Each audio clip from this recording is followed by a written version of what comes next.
Merci à vous de nous regarder et merci d'avoir choisi Excellencia. Et oui, déjà, nous sommes accueillis par ces beaux cadres, le restaurant Ipekis 93 à Montreuil, qui nous accueille, bien entendu.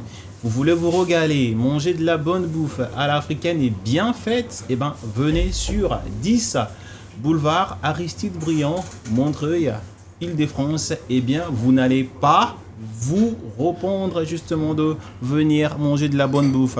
Je tiens à remercier des primes abord mon frère et ami, celui que j'appelle affectueusement le boss, Marcus Honard. Et sans oublier le studio Cefa Kamba, et oui déjà, pour cette émission. Donc merci à Cefa Kamba. Nous remercions également Madame Kamba, Mathilde, pour qui j'ai de l'estime et de la considération. En ce jour, nous avons l'opportunité de recevoir pour vous, mesdames, mesdemoiselles et messieurs. Oui, lui, c'est le pasteur de la bonne humeur, né le 30 juillet d'une certaine année, pour ne pas parler de l'année de sa naissance, humoriste, influenceur et producteur, ainsi que animateur. Fils de monsieur Amici Mumba, de madame Sangwa Lou Nzinga, Brigitte, il est licencié en langue et affaires, en sciences de l'information et de la communication. Il a fait ses débuts dans le club SIC, Sciences de l'information et de la communication, parmi nous ce soir. Cet après-midi, cela dépend de l'heure à laquelle vous nous suivez. Le pasteur de la bonne humeur, Monsieur Amici Herman, salut et bienvenue. Salut Lola, merci. Je suis très content d'être dans cette émission Excellencia et j'espère qu'elle sera excellente. Comme vous, bien entendu. Merci. Vous avez fait vos débuts dans les clubs SIC, des sciences de l'information et de la communication. Oui, j'ai en tant qu'humoriste. La faculté des lettres, les départements plutôt des langues et affaires. La personne qui avait écrit à l'université sur moi, de Louchi, oui. À l'université de Lubumbashi, donc la faculté des lettres, les départements des langues et affaires. J'ai quand même apprécié quelque part quand tu étais en train de parler, tu as donné la date sans donner l'année. Ça, c'est le respect que tu accordes à ton daddy. Tu es béni. Amen. Tu vois, parce que c'est quelque part un péché, tu vois, infidèle de parler de l'âge de son daddy. Donc, merci beaucoup. Vous avez fait, avant de devenir humoriste, vous avez débuté comme serveur dans un bar à Lubumbashi. Un parcours que vous décrivez comment? C'est un début, il fallait commencer par là. Il fallait que je passe par là en fait, pour que je sois ce que je suis aujourd'hui. C'est-à-dire un parcours comme tout autre parcours. Tu finis les études au Congo, on sait comment ça se passe. En Afrique, on sait comment ça se passe. Après les études, il faut se battre encore et encore en fait, pour se frayer un chemin, trouver du boulot. Donc, comme tout Africain, j'ai fini mes études, je me bats à gauche et à droite et c'est ce qui était présent. Donc, on s'est dit, ben voilà, on va commencer par là. Mieux vaut ça que zéro. Je vais être serveur dans un casino de la place, travailler dans un restaurant. Oui. Je commence par là. Quelques mois plus tard, je me vois proposer cette opportunité de suivre mon rêve, de suivre ma passion, qui est l'humour. J'ai saisi tout de suite et voilà, c'est le début de quelque chose. Début, comme je l'ai dit précédemment, au sein du club des SIC. Et peu après, vous avez intégré le Comedy Club. Alors, les sages des SIC, comment j'explique, c'était un groupe d'étudiants qui faisaient de l'humour par plaisir. C'est-à-dire, à chaque fois qu'on avait des manifestations à la faculté, ils avaient besoin des étudiants en fait, pour faire des scènes de théâtre lors des manifestations. Mais c'est comme ça qu'on avait fait une sélection d'étudiants à la faculté. Et comme je faisais partie des étudiants dérangeurs, c'est comme ça que j'ai été sélectionné. Donc c'était un parcours avec des gars, des amis, des potes. On s'ambiançait, on créait de la bonne humeur et voilà, c'était pas professionnel. Professionnellement parlant, je commence fin 2018. Mais c'est de là qu'est née votre popularité au sein de l'UNILU, l'université de Lubumbashi. Oui, ça part de là. C'était un début, ça part de là, donc ça avait quelque chose à voir avec. Et comment vous, à l'époque, vous aviez vécu ces moments-là? Pour moi, c'était un moment j'ai profité de la vie, quoi. Je profitais des moments de bonheur. Tu sais, à l'université, on est là, on doit tout le temps étudier, on doit tout le temps étudier, on doit tout le temps étudier. Un moment de divertissement comme celui-là, un moment où tu savais que tu devrais avoir l'attention des étudiants, ben, je kiffais. Je kiffais juste sur le moment, mais après, je ne savais pas qu'il devrait y avoir une suite. Quelles sont les motivations qui ont été les vôtres à l'époque de faire le choix d'un humoriste avec une connotation pastorale ou ecclésiastique? Alors, au départ, c'est pas tout de suite en fait que j'ai décidé de porter cette casquette du pasteur. Non, mais au départ, ça commence normal. Mais après, le Congo, c'est un pays pétri des talents. Que ce soit en matière d'humour ou encore de théâtre, il y a tellement de noms que pour se frayer un chemin, pour se créer une place, pour s'asseoir, pour qu'on t'accepte en fait à cette table, il faut que tu aies une identité. Voilà la question, le point d'interrogation. Comment en fait arriver à te créer une identité? Il fallait réfléchir. Et vous vous êtes créé une identité qui est celle de Daddy National. Voilà, mon identité, celle d'un pasteur, un prédicateur. Dès le moment où j'ai fait de l'humour, non pas seulement pour rire, mais j'ai fait de l'humour pour passer un message. Et en tant que pasteur, je pense que c'est la meilleure des casquettes pour passer un message, pour prêcher. Prêcher, c'est éduquer. Prêcher, c'est former, prêcher, c'est instruire. Donc, si j'ai l'occasion d'utiliser l'humour comme instrument pour arriver à ces éléments que je viens de citer, ben voilà, donc je peux prêcher l'humour. Je suis un prédicateur de la bonne humeur. Vous avez fait de l'humour un instrument d'éducation de masse. Bien sûr, bien sûr. Chose qui n'est pas facile dans un pays comme la RDC.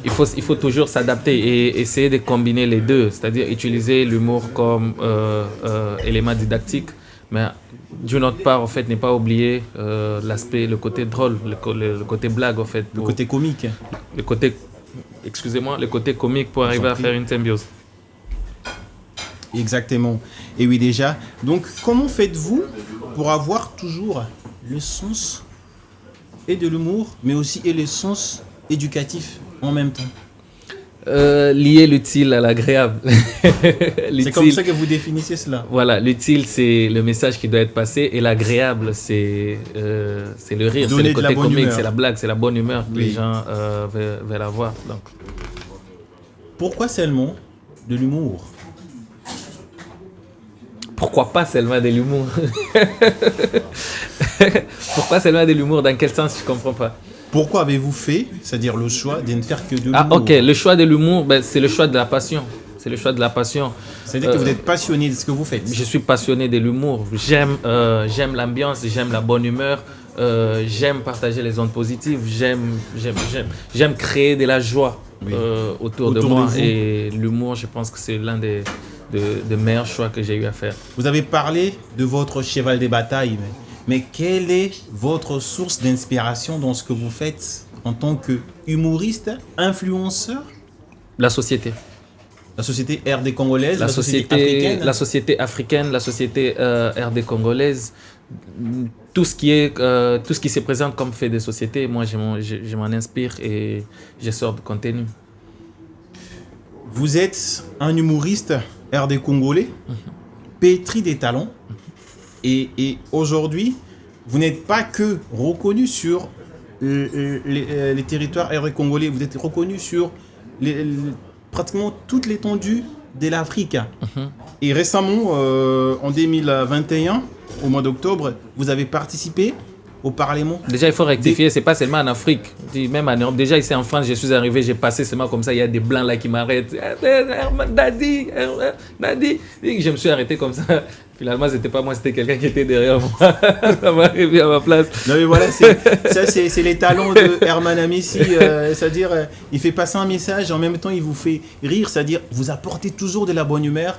Et là, vous nous faites rire en plein entretien. Mais moi, j'ai su ému de voir que, comme vous avez dit, le Congo a tellement de talents. Et aujourd'hui, le Congo jouit et bénéficie justement de ce que vous avez comme potentiel. Je disais tantôt qu'en 2021, vous avez participé pour la première fois au Parlement des rires, chose qui n'arrivait presque pas pour les artistes congolais qui font de l'art dramatique. C'était une très belle expérience pour moi, participer au Parlement du rire. Tu as l'habitude de prester au pays, tu es chez toi, tu es dans ta zone de confort. Mais dès le moment où tu dois sortir, tu es en dehors du pays, quand tu es au pays, c'est Herman Amissi. Tu représentes Herman Amissi. Mais dès le moment où tu quittes le pays, tu ne représentes pas Herman Amissi. Tu as le poids au fait de tout un pays. Tu as les drapeaux au fait qui est sur tes épaules. Et là, c'est pas facile. Il y a une charge sur toi. Sur vos épaules. Voilà, il y a toute une défense nationale qu'il faudrait faire et surtout bien le faire. Donc pour moi, le Parlement du Ré, je l'ai dit, c'était une très belle expérience. Aux côtés des Go, aux côtés de Maman, aux côtés de Digbe, aux côtés de grands autres non-africains. Déjà à dire, je ne suis pas le premier Congolais, bien sûr, il y a d'autres qui sont passés avant moi. Voilà. Il y a d'autres qui sont passés avant moi. Il y a Bodo, il y a Félix Kisabaka, il y a d'autres noms en fait, qui sont passés. Donc pour moi, c'est une suite. Oui. Et au-delà de tout ce qui sont passés, il fallait passer et bien le faire. Donc rajouter en fait ta part sur la liste de ceux qui étaient. Vous avez marqué vos empreintes lors de votre passage. Bien sûr. Félicitations. Merci beaucoup. Et nous continuons justement avec des exploits que vous avez justement fait et vous avez remporté le prix du meilleur humoriste congolais lors de la 3e édition de l'Okumu Award. Est-ce que le prix... vous personnellement vous attendiez à remporter ces prix-là à l'époque? En fait, je dirais c'est un prix en fait qui vient couronner les efforts. Pour chaque artiste, quand tu commences en fait, quand tu entames ta carrière, il y a toujours des objectifs. Et parmi les objectifs, je pense que c'est d'être distingué parmi les meilleurs. Donc quand il y a des prix qui arrivent, c'est que d'une part tu t'es dit ben voilà, les objectifs sont en train d'être atteints. C'est que ce qu'on fait en fait ne se limite pas seulement sur nous, mais c'est vu par tout le monde. Aujourd'hui, le prix Lokumu, c'est la cérémonie officielle en fait de prix en République démocratique du Congo dans les différents domaines. Être à 2 reprises nominé et gagné de prix, je pense que c'est quelque chose en fait d'encourageant. On s'est dit ça vient récompenser les efforts, quoi. Et cela s'ajoute Katanga Award lors de la 2e édition? Bien sûr, Katanga Award lors de la 2e édition. Katanga Award, c'est pour la province et le prix Lokumu qui est sur le plan national. Donc Katanga Award, j'ai commencé par Katanga Award. C'est-à-dire la province t'a reconnu, la province t'a accepté, la province t'a couronné. La province qui vous a vu naître. La province qui m'a vu naître artistiquement, qui m'a porté et qui m'a donné ses poids. Donc ça a commencé avec Katanga Award de M. Billy Makela, que je salue en passant, le grand frère. Donc c'est parti de là, Katanga Award, et après ça a été le prix Lokumu sur le plan national. Et puis vous avez fait ce qu'on appelle meilleur performer à la cérémonie des awards des rires africains lors voilà, justement de la 2e édition. Le ARA, les awards du rire africain, c'est aussi la cérémonie principale en fait, de remise de prix dans les domaines humoristiques en Afrique. Et être reconnu et couronné en fait étant meilleur performeur de l'année en Afrique. Et je pense que ça, c'était quelque chose de très spécial pour moi, qui a rajouté un plus à ma carrière et surtout t'es redonné en fait ce courage de continuer à mieux faire. Comment vivez-vous avec ces succès au quotidien? C'est une lourde charge, mais il faut faire avec. On dit que les succès, c'est facile de l'atteindre, mais le plus difficile, c'est de le maintenir. Voilà. Donc, chaque jour, j'essaie de représenter, en fait, de redonner un Herman plus mieux que celui que vous avez aujourd'hui.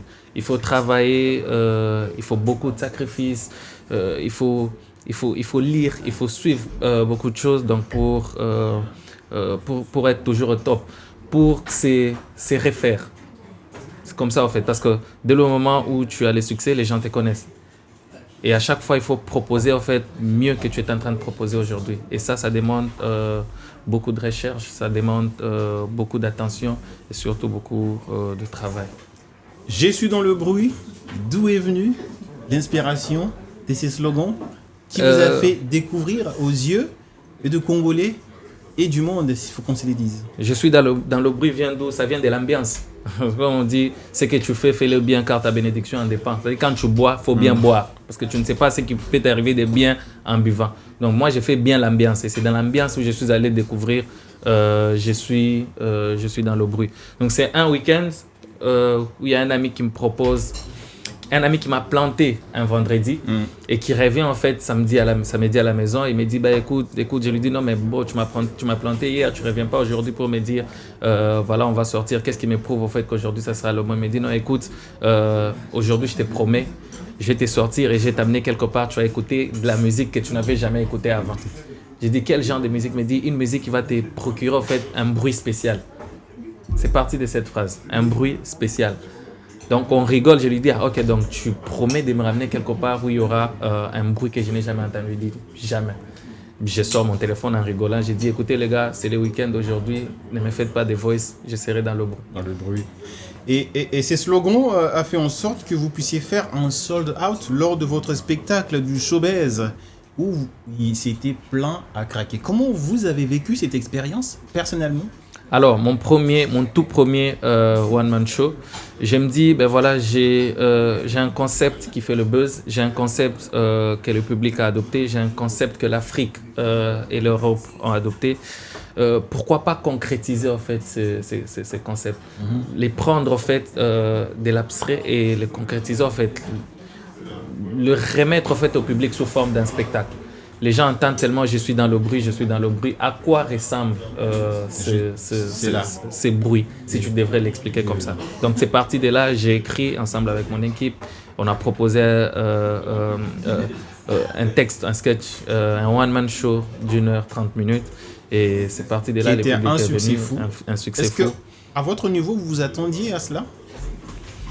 Étant artiste, on essaie juste d'être les plus près possible. On ne sait pas encore ce que ça donne après. Et je pense que c'est juste après prestation, c'est après performance qu'on sait se dire, ben voilà, ça a été ou ça n'a pas été. Mais le plus important, c'est d'être les plus près possible.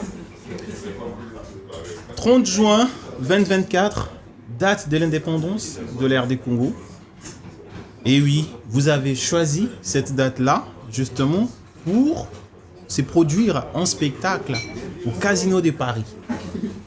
D'où est partie l'idée? Comment cela est-il arrivé jusqu'à devenir concret? Alors, comme je suis dans le bruit, je venais de le dire, il y a un concept. On décide en fait de ne pas se limiter seulement au concept, mais on décide en fait de le concrétiser en fait sous forme d'un spectacle. Il y a eu la surveillance du fleuve, on a demandé aux voisins de surveiller le fleuve. Beaucoup se sont posé la question en fait.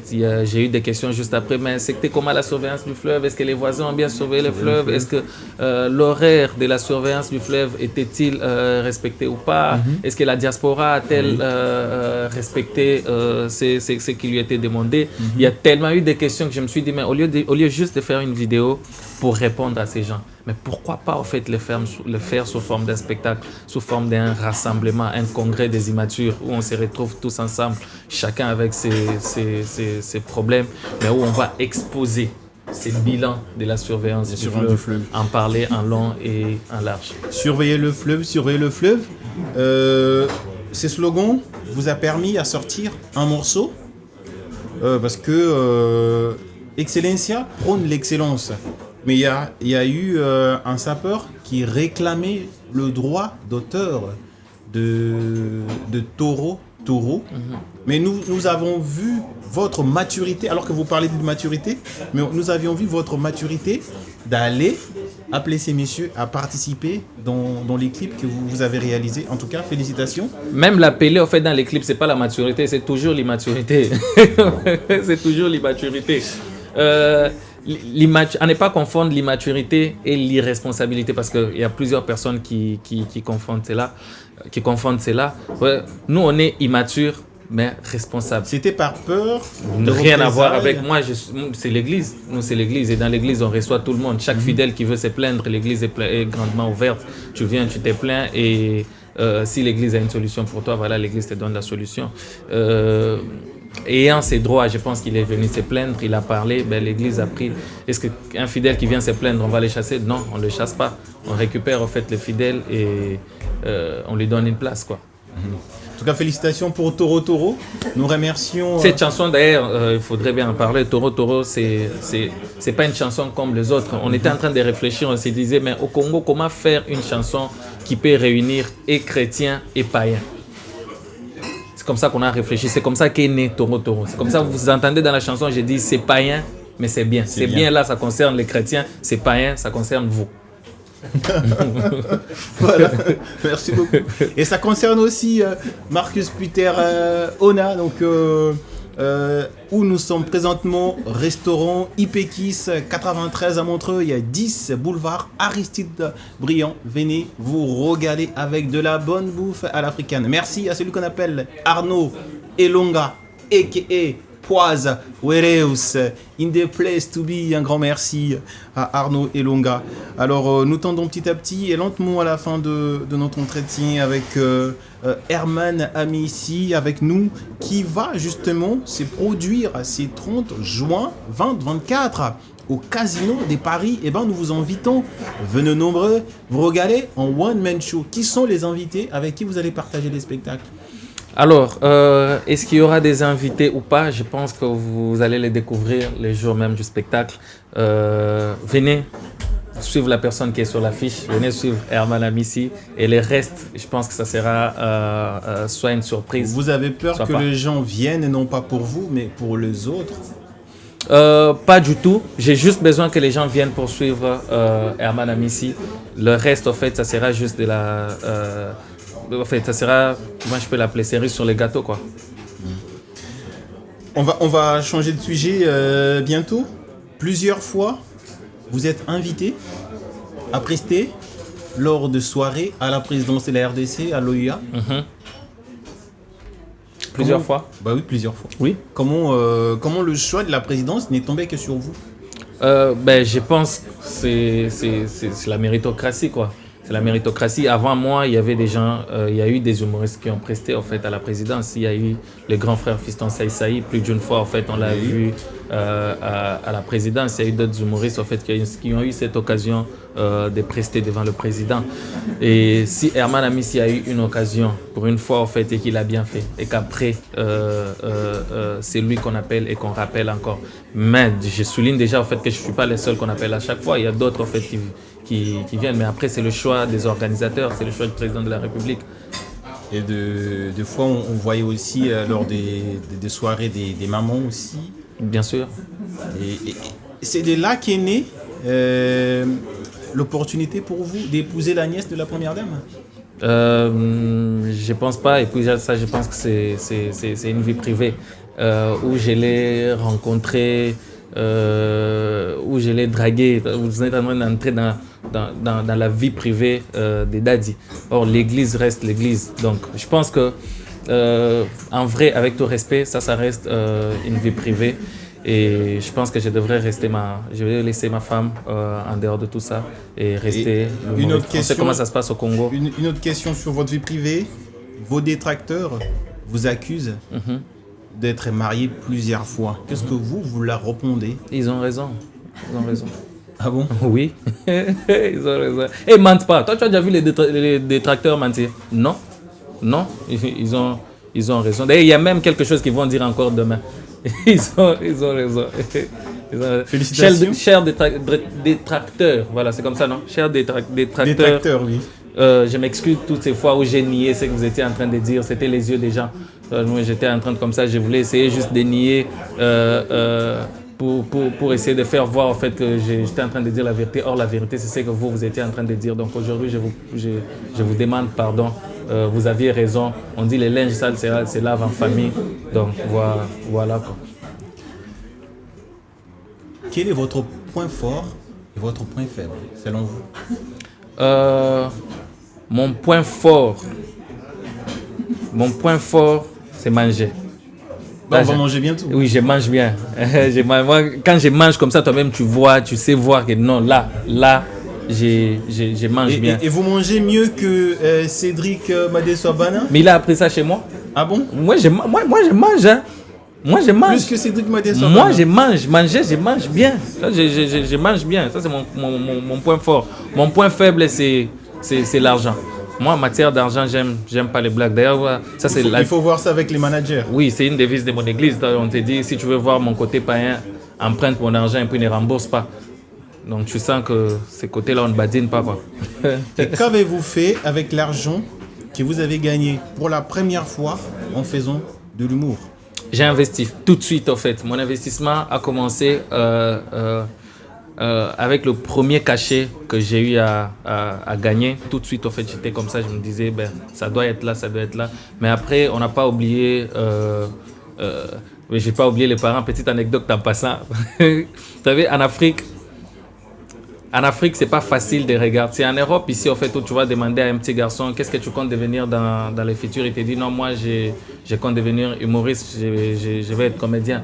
En Afrique, qui es-tu pour regarder tes parents dans les yeux comme ça et leur dire papa, moi, je compte devenir comédien? Dans la maison de qui?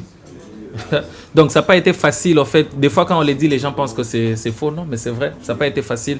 Moi, par exemple, c'était pas facile pour moi pour que mon père accepte, en fait, que je fasse la comédie. Il me disait donc, Ongo comme Mangobo, tu veux être ici, tu veux être là. Donc, c'était difficile, en fait, qu'il accepte. Jusqu'à ce que, quand j'ai eu mon premier cachet, j'ai réfléchi en fait à ce que je devrais faire, mais j'ai sorti quand même, je suis allé le présenter avant de récupérer. J'arrive avec une enveloppe, j'ai dit ben, papa regarde l'humour, j'ai eu une prestation et ça c'est mon premier cachet. Donc, il ouvre l'enveloppe, il regarde ce qu'il y avait dedans, il dit ça c'est le cachet qu'on t'a donné là-bas. J'ai dit oui papa. Il a refermé l'enveloppe, il m'a dit on ne cherche pas les grandes personnes là-bas. Déjà lui-même, il a compris en fait qu'en mettant du sérieux là-bas, tu pouvais devenir quelqu'un. Et depuis ce jour-là, mon père m'accompagne. Certaines blagues, même, c'est lui qui écrit. Donc vous avez le soutien de vos parents? Bien sûr. Félicitations. Merci beaucoup. Et quelle est votre erreur d'avoir commis en tant qu'humoriste dans ce que vous faites? Je pense que la plus grande erreur, c'est d'avoir choisi de faire confiance à certaines personnes. Il y a des gens qu'on croyait être des amis, des gens qu'on croyait de la famille et qui ont fini une fois en fait peut-être par nous poignarder dans le dos. Et l'erreur en fait c'est celle-là, c'est d'avoir fait confiance à certaines personnes qu'on ne devrait pas. Alors du coup vous vous reprochez d'être quelqu'un de bien et vous allez arrêter de faire du bien. Je ne me reproche pas en fait d'être quelqu'un de bien, mais seulement dans tout ce que vous faites, dans tous les choix en fait que vous êtes en train de faire, il faut juste être prudent. Félicitations, on pense que vous serez bientôt père. Merci beaucoup. S'il y a quelque chose que vous voulez dire, que vous n'avez pas eu l'occasion ou l'opportunité de le dire, qu'allez-vous dire? Que j'ai un spectacle le 30 juin au Casino de Paris. Je ne sais pas encore ce que tu attends pour venir. Que tu sois célibataire ou marié, hein, maman, toi qui es en train de me suivre à la maison, tu peux même prendre l'argent de la provision, payer les tickets et venir suivre les spectacles. Rire peut t'aider à oublier la famine. Donc il y a des raisons, des petites raisons comme ça. Vous qui avez des gens sur Paris qui vous devez de l'argent, vous vous êtes promené plus d'une fois, vous ne les avez jamais croisés. Les 30, il y aura beaucoup de gens. Viens, peut-être tu peux croiser la personne qui te doit de l'argent. Moi j'ai pris, on dialogue, il te paye et chacun rentre en paix. Donc on est ensemble. Tu as un couple mais ton gars n'a encore rien fait. Écoute, n'empêche pas ton gars, ne permets pas à ton gars de t'empêcher de croiser l'homme de ta vie. Viens, peut-être là-bas tu peux croiser un autre et vous évoluer comme ça. Donc merci beaucoup. Merci beaucoup à vous, Herman Amici, d'avoir répondu à notre Merci invitation. au restaurant Ipekis. Voilà, c'est pas l'un des meilleurs restaurants sur Paris. Quel est votre plat préféré? En vrai, spirituellement, c'est les jeûnes et prières. Moi, je suis daddy, nous on est trop biblique. Nous on est trop biblique. Mais des fois, quand tu sors comme ça, nous on mange un peu de tout. On touche un peu de tout ce qu'on présente là, c'est ce qu'on mange. La première fois que je suis venu au restaurant Ipekis, j'ai goûté et je suis resté directement. Donc là, on vient souvent comme ça. Des fois, même avant, quand tu arrives, les niveaux ils sont professionnels. Quand ils te regardent comme ça, ils savent déjà ce que tu as envie de manger. Tu comprends déjà en fait que ce sont des gens qu'il faut faire confiance. Donc on est là, quand on a faim, on mange là-bas. Et on est ensemble, quoi. On est ensemble et on avance. Un grand merci à vous, Herman Amici, d'avoir accepté notre invitation. Nous tenons à remercier Arnaud Elonga et Poise Wereus in the place to be. Un grand merci à Marcus Peter Ona, c'est lui que j'appelle affectueusement le boss. Sans oublier mon gars sûr, hein, lui c'est Sefa Combat, m'amène mon fraté. Donc, aimons-nous vivons. Soutenons-nous vivons. Un grand merci à tous ceux qui nous regardent et pourquoi pas à Cédric Madeswabana qui était parmi nous aussi. Merci au manager également qui a accompagné Herman Amici.